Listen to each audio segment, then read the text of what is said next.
As a founder, I thought scaling a business would mean hiring more people.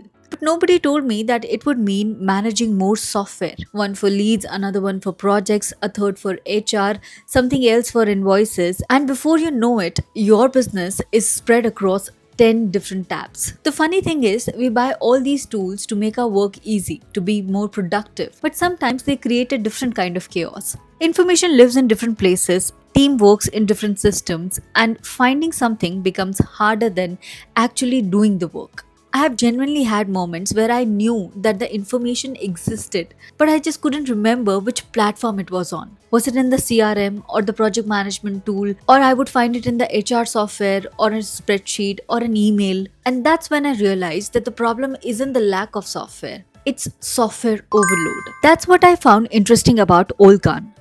Instead of adding another tool to your stack, it tries to bring the stack together. For example, here is the CRM. You can manage leads, customers, and sales activities from the same platform. Then you have got project management and task tracking.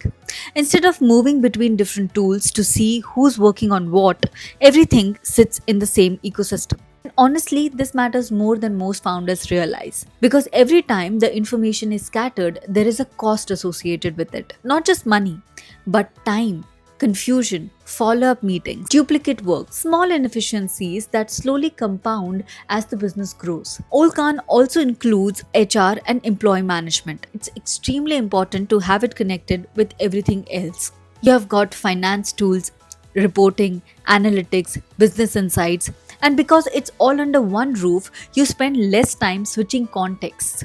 Now, no software can magically solve all the business problems. Trust me, if it did, every founder would be on vacation. But I do think businesses underestimate how much energy is wasted in managing these tools rather than managing the business itself.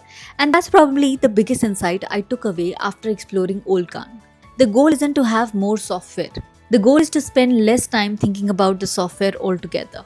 That's where platforms like Olkan become interesting. If software overload sounds familiar, you might want to check out Olkan.